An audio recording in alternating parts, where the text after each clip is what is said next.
দিল্লিতে আমাদের second day. আমার বোন সকালবেলাতেই ব্রেকফাস্ট চা কফি বানাতে ব্যস্ত।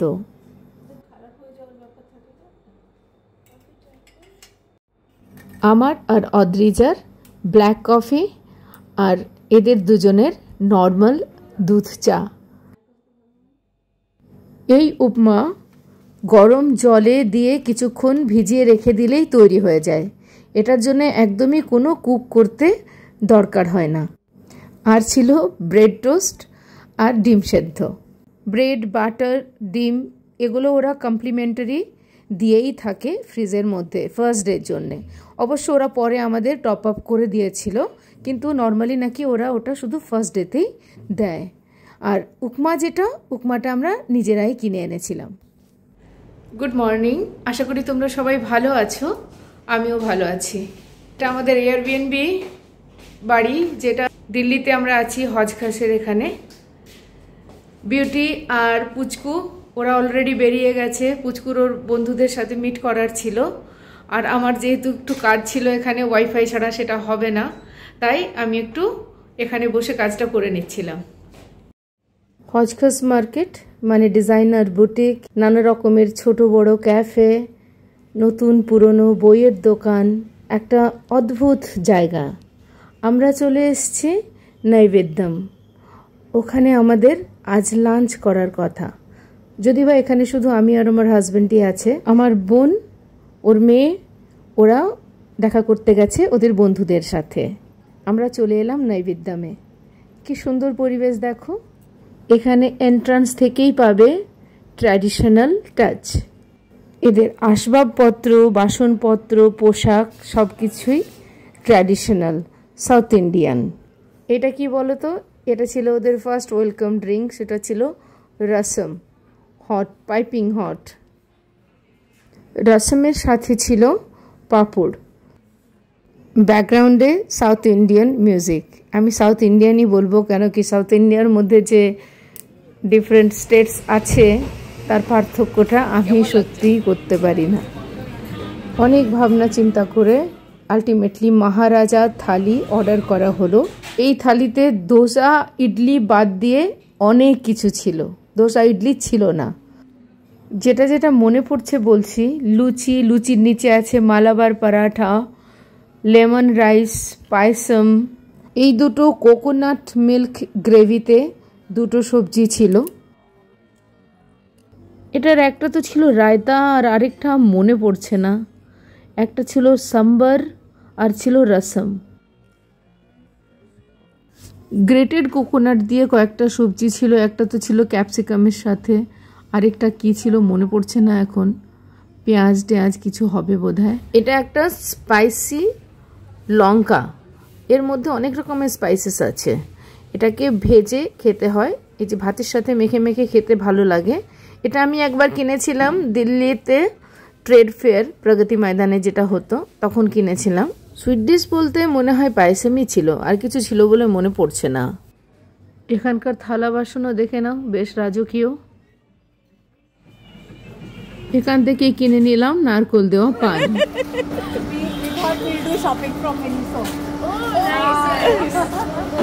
अपनी चॉइस का ले लेना जो लेना।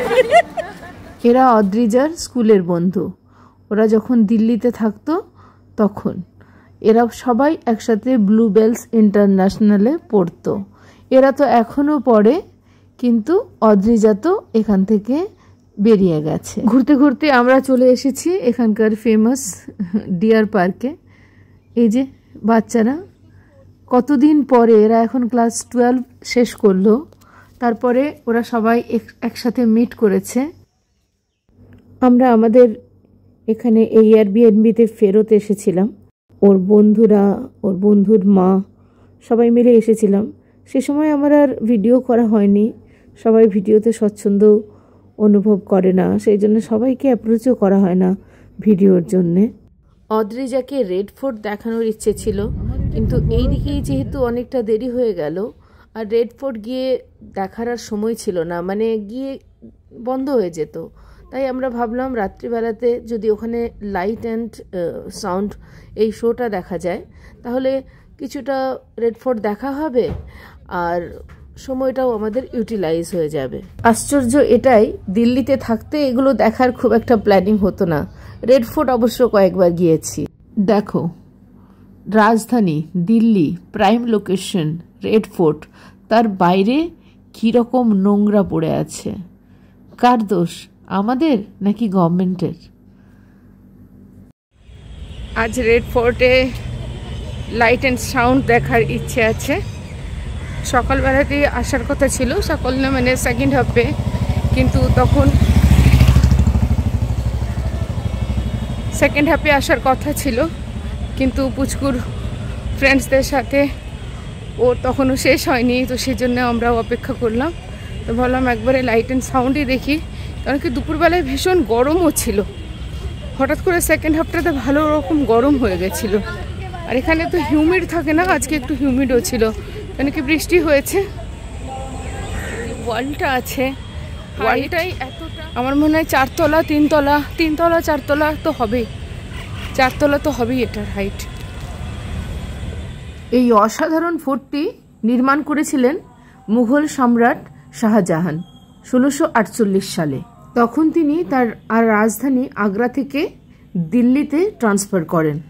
লালকেল্লার সবচেয়ে চমকপ্রদ দিক হলো এর প্রাচীর। এই লাল বালি পাথরের প্রাচীর প্রায় 2.5 কিলোমিটার লম্বা আর 33 মিটার উঁচু। সৌন্দর্যের জন্য নয়, বরং শক্তিশালী প্রতিরক্ষার উদ্দেশ্যে। প্রাচীরের বাইরে ছিল একটা পরিখা, পাহারাদার টাওয়ার ও গোপন নজরদারি পথ। সেই সময় যমুনা নদী দুর্গের পাশ দিয়েই বয়ে যেত, যা দুর্গকে আরও সুরক্ষিত করত। আজও এই প্রাচীর দাঁড়িয়ে আছে এক গৌরবময় ইতিহাসের সাক্ষী হয়ে। সন্ধ্যের পরে এখানে সব লাইট জ্বলে ওঠে, সেটা এটার সৌন্দর্যকে যে কত অংশে বাড়িয়ে দেয় সেটা তো তোমরা দেখতেই পাচ্ছ। এবার ঢুকে পড়ি দুর্গের ভেতরে। লালকেল্লার লোহার গেট দিয়ে প্রবেশ করলেই দেখা যায় দুপাশে একটি সুন্দর বাজার, এর নাম ছাত্তা চক। এই বাজার তৈরি হয়েছিল মুঘল সেনা ও রাজ পরিবারের জন্য। এখানে বিক্রি হতো গয়না, রেশমি কাপড়, সুগন্ধি, অস্ত্রশস্ত্র, সবই রাজকীয় মানের। এই বাজারকেই অনেক সময় মানুষ মিনা বাজার বলে ডাকে। তবে ইতিহাসে মিনা বাজার বলতে বোঝায় রাজপরিবারের নারীদের জন্য আয়োজিত এক বিশেষ উৎসব হাট, যেখানে শুধু নারী বিক্রেতা ও নারী ক্রেতাই থাকতেন। আজ ছাত্তা চক পর্যটকদের কাছে এক জনপ্রিয় স্থান। এখানকার দোকানে পাওয়া যায় হস্তশিল্প, স্মারক আর মুঘল ঐতিহ্যের ছোঁয়া। 1857 সালে ব্রিটিশেরা লালকেল্লার বেশিরভাগ মুঘল স্থাপত্য ধ্বংস করে ফেলে। সেই জায়গায় তৈরি করে খুবই সাদামাঠা ব্যারাক, অফিস ও গার্ড হাউস। মূল যে রাজকীয় প্রাসাদ আর বাগান ছিল সেটা ধ্বংস করে তৈরি হয় সিমেন্ট ও ইটের সাদামাঠা কাঠামো, যেটা এখনও লালকেল্লার ভেতরে গেলে দেখা যাবে। এবার শুরু হলো লাইট অ্যান্ড সাউন্ড শো। এটা অনেক চেঞ্জ হয়ে গেছে আগের থেকে। এটার পুরো ভিডিওই আমার কাছে আছে, অনেকটাই আছে, কিন্তু আমি সাউন্ড দিতে পারবো না, বিকজ আমি ঠিক জানি না এটা কপিরাইট ক্লেম, কপিরাইট স্ট্রাইক এর আওতায় আসে কি আসে না। 2011-এ আমি last light and sound show দেখেছিলাম রেড ফোর্ট দিল্লিতে। সেটা একেবারেই অন্যরকম ছিল। লালকেল্লা শুধুমাত্র একটি দুর্গ নয়, এটি ভারতের ইতিহাসের এক জীবন্ত দলিল। যখনই কেউ এই ঐতিহাসিক স্থানটিতে আসে, তার চোখে ভেসে ওঠে এক রাজকীয় কল্পনার জগৎ। শাহজাহানের সৃষ্ট এই লাল প্রাসাদ, বিশাল প্রাচীর, ছত্তা চৌকের বাজার, মুঘল দরবার সব মিলিয়ে এক রাজসিক অভিজ্ঞতা। আর এই অভিজ্ঞতাকে রাতের বেলায় জীবন্ত করে তোলে লাইট অ্যান্ড সাউন্ড শো। আমিও সেই অভিজ্ঞতার খোঁজেই গিয়েছিলাম, কিন্তু যা দেখলাম তাতে চোখ জোড়ালেও মন ভরল না। আগে যে শো ছিল সেটা ছিল অনেক সহজ সরল, সাধারণ আলো, সীমিত প্রজেকশন আর আবৃত্তিমূলক ভঙ্গিতে এক একটি অধ্যায় ফুটে উঠত। মুঘল আমল, ব্রিটিশ শাসন, স্বাধীনতার সংগ্রাম সব কিছু সময় ধরে গাম্ভীর্য রেখে তুলে ধরা হতো। নেতাজি, গান্ধীজি, ভগৎ সিং কণ্ঠের আবেগে শোনা যেত তাদের দৃঢ়তা। শাহজাহানের সময়কার বর্ণনা, মুঘল রাজত্বের পরাক্রম, হেরেম, দরবার এবং ভেতরের জীবনযাত্রাও ছিল তার অংশ। সেটা ছিল একরকম কথনমূলক ইতিহাস, যেটা মন ছুঁয়ে যেত। এখনকার শো খুব ঝকঝকে কিন্তু আত্মহীন। বর্তমানে প্রযুক্তি অনেক এগিয়ে গেছে। 3D projection, mapping, high definition lighting, Dolby sound, দেখতে চমৎকার। পুরো লালকেল্লার দেওয়াল যেন রঙিন জীবন্ত ক্যানভাসে রূপান্তরিত হয়। কিন্তু প্রশ্ন হলো, এই প্রযুক্তির ঝলকানিতে কি ইতিহাসের সত্যিকারের সুর বজায় আছে? এখনকার শোতে আজাদি কা অমৃত মহোৎসব, আত্মনির্ভর ভারত, বিকল্প সংগ্রামীদের গুরুত্ব, এই থিমগুলোতে জোর দেওয়া হয়েছে। হ্যাঁ, নতুন দৃষ্টিভঙ্গি অবশ্যই থাকা ভালো, কিন্তু মুঘল ইতিহাস, সেই দুর্গের আসল নির্মাতা শাহজাহান, রাজকীয় জীবনযাত্রা, এগুলো কোথায়? আজকের শোতে প্রচুর গান বাজনা আছে, কিন্তু সুরটা নেই। দেশাত্মবোধক মিউজিক, সিনেমাটিক আবহ, কিন্তু সেটা যেন এক থিম পার্কের প্রেজেন্টেশন হয়ে গেছে। আমি যখন লালকেল্লায় এসেছি, আমি মুঘল দরবারের শব্দ শুনতে চাই, না যে কার কবে কি ভাষণ হয়েছিল সেটা। আমি দেখতে চাই মুঘল স্থাপত্যের মহিমা, শুনতে চাই সেই সুর যার সাথে আছে ইতিহাসের গম্ভীরতা আর রাজার রাজকীয়তা। এই দুর্গ তো একমাত্র মুঘলদের তৈরি, রাজাদের কেল্লা।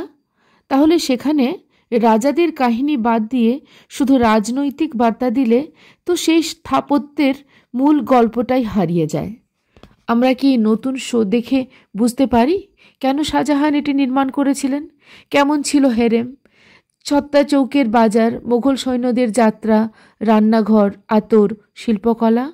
এসব বাদ গেলে শুধু আলোর ঝলকানিতে ইতিহাস দেখা হয়, অনুভব করা যায় না। শো শুরু হয় ভারতের প্রাচীন সভ্যতা, সংস্কৃতি, আচার ও ঐতিহ্যের কথা বলে।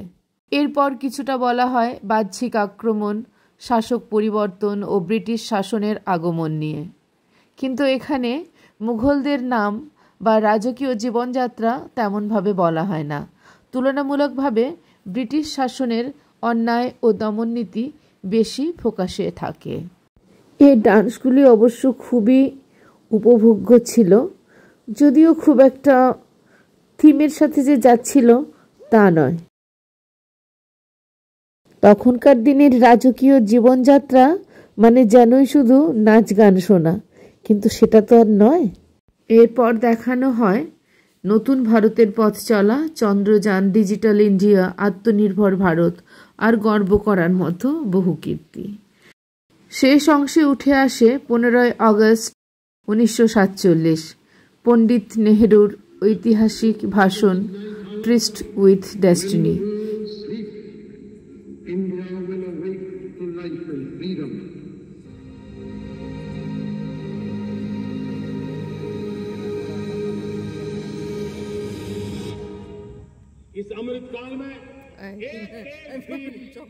অনুষ্ঠানের একদম শেষ অংশ, বেশ কিছু প্যাট্রিয়টিক সংস যেগুলো আমাদের শুনতে খুবই ভালো লাগে, সেটা দিয়ে শেষ হলো। কিন্তু ওই যে একটা খটকা থেকেই গেল। স্বাধীনতা সংগ্রাম খুবই গুরুত্বপূর্ণ, কিন্তু সেটা বোধহয় রেড ফোর্টের আসল ইতিহাস নয়। এটাকে যদি একটা সাংস্কৃতিক অনুষ্ঠান হিসেবে দেখা হয় তাহলে কিন্তু দেখতে বেশ ভালো লাগবে, খুব এন্টারটেনিং। এটা হিন্দি আর ইংলিশ দুটো ল্যাঙ্গুয়েজেই হয়, মানে নাচ গান যেটা হচ্ছে সেটা তো যতদূর সম্ভব হিন্দিতেই হবে সবসময়ই, কিন্তু যেটা ন্যারেশন, যেটা কথকতা আছে, সেটা আমরা ইংলিশটাতে গেছিলাম, কিন্তু এর আগে একটা হিন্দিতেও ছিল। অনলাইনেও টিকিট কাটা যায়, এখানে নানা রকম অ্যামাউন্টের টিকিট আছে। আমরা নিয়েছিলাম 500 টিকিটটা, যেটা মিডল রেঞ্জের ছিল, আর আমাদের সামনের সিটগুলো একদম খালি ছিল, ওগুলোতে কেউ বসেছিল না। সেটা এখানে দেখলেও লক্ষ্য করলে বুঝতে পারবে। আজকের মতো এখানেই। কেমন লাগলো আজকের ব্লগটা অবশ্যই কমেন্ট করে জানিও।